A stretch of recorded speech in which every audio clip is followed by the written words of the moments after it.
This week has already flown by, so it is now Thursday, and today's a roast day.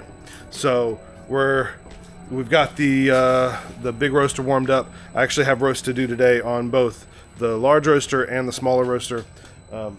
Usually, I prefer to roast on the big roaster. It's a little bit easier to roast with, mostly because like larger batch sizes of coffee, I think with a lot of things, like people that are into like saltwater aquariums or anything like that, larger volumes of water, larger volumes tend to be more stable, right? So if you have a larger fish tank, that environment tends to be more stable. Things go wrong a little bit slower than in smaller fish tanks. And the same thing is kind of true with coffee. So larger batches of coffee tend to be more stable as you roast them than smaller batches of coffee. And so I prefer to roast on the larger roaster because things happen more consistently, things happen more predictably than they can. Like a small change on the small roaster results in a larger change as opposed to a small change on the big roaster. So when I can, I choose to roast on the larger roaster, but in things like one-off e-commerce orders. So if we have an order for 1 or 2 bags of coffee that come in, I'm not going to run that big roaster can run. That's about 10 bags or so per run. So I'm not going to run that big roaster just for 1 or 2 orders. In that case, I'll run them on the smaller roaster. So we have a couple of large orders today and a couple of small orders today. So we're going to run both roasters.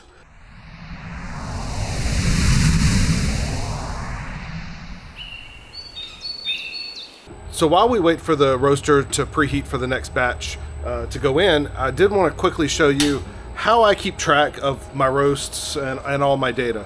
So of course, we use the computer here, which integrates directly into the roaster. I've got all of my pre-programmed roasts in here that I've done in the past. So if I'm doing something that I've done in the past, like a production roast that I just need to knock out, I've got everything pre-programmed into the computer.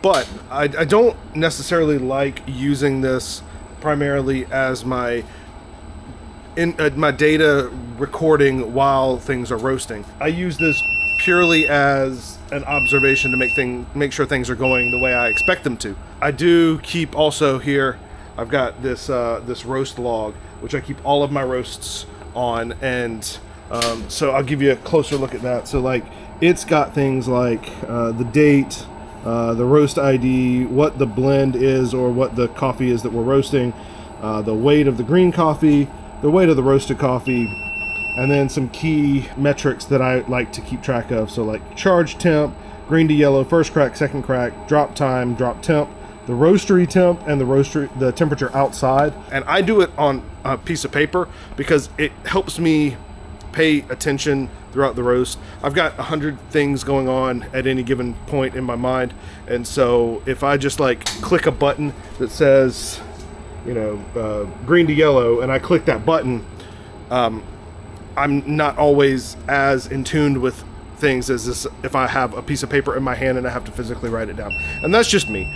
So I find that this works a little bit better for me and help me pay attention, because otherwise my mind will go off on, I need to do an Instagram post today, or I need to do all these other things that related to the business. I do keep all of my greens calculation and everything programmed in here. So each of my roasts is programmed with what the green coffee is, and the percentage that goes into each roast. So as I select and manage each roast on the computer, it does calculate all those green coffees and the green coffee inventory and everything on the computer. So I don't have to do that manually. That's why you don't see anything indicating what the coffee is in each blend on my little sheet of paper.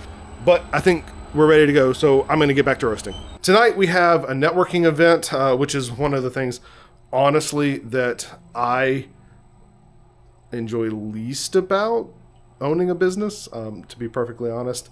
I know that I'm usually the one that's making these videos, but I tend to be a little bit more introverted.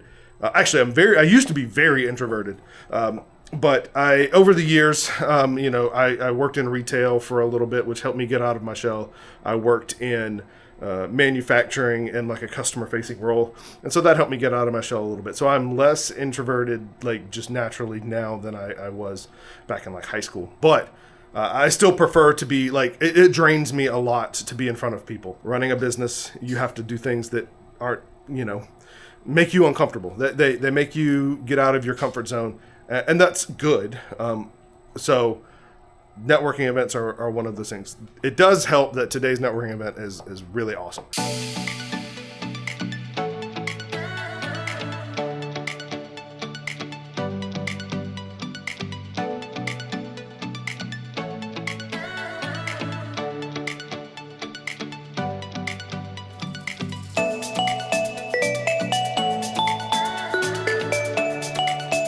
I mean, my goodness gracious. Look at this leftover plate from the networking event.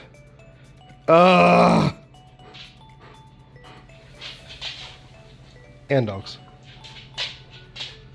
Today's going to be a fun one. So on today's docket, we have to clean the big coffee roaster. So, a lot of buildup and residue and everything. If you've ever had a coffee maker at home, you know that coffee stains a lot of stuff. Well, roasting coffee does the same thing. So just like the inside of your glass carafe gets all stained up, the same thing happens on the inside of the roaster. And so today we're gonna take pretty much everything apart. We're gonna take the fans apart. We're gonna take the cooling tray apart, the chaff collector, which is back there in the back. We're taking that apart, all the piping, and we're going to clean everything out. We try and do it about once a quarter for the amount that we roast, just to make sure that there's no buildup in these ducts, because, we're talking about a pretty high heat source. This machine runs between, 400, 450 degrees most of the time.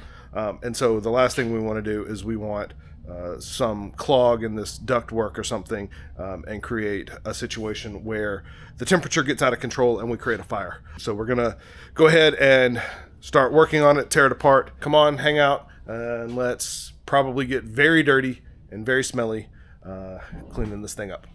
So the first thing we're gonna do is we're gonna take apart this ductwork that goes from the bean hopper, and we're gonna all the way over to, this is the main air fan.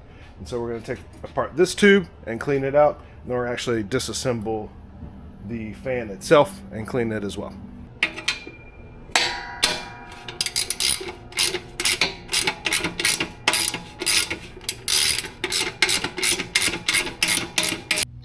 Okay, so we have the vent from, or the ductwork from the intake that goes to the fan here off, and the cover of the fan off, of course, and it is pretty dirty in there. So we're gonna I started getting this this impeller nut off.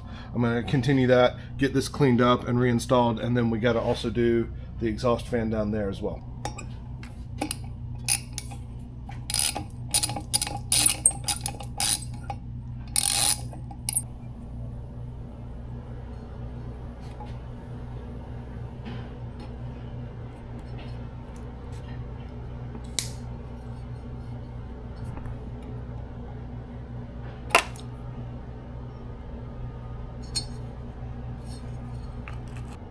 So I think I'm going to need another tool to get this impeller off. So we're just going to clean it the best we can today. I'm going to order that tool and then we'll finish up.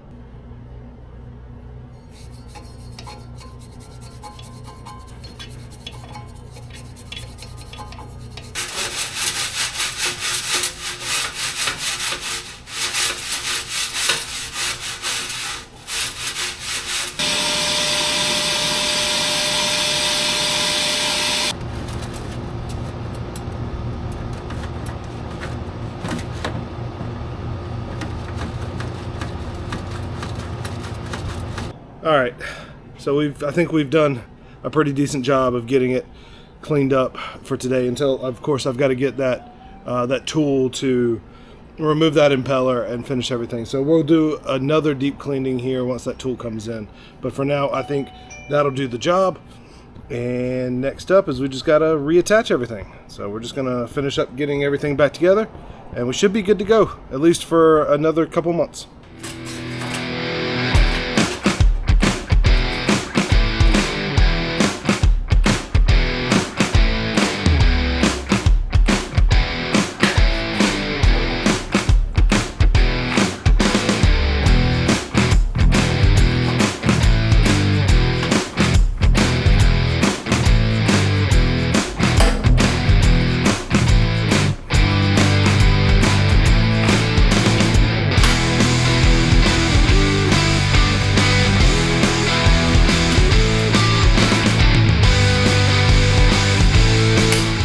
And just like that, the cleaning is done.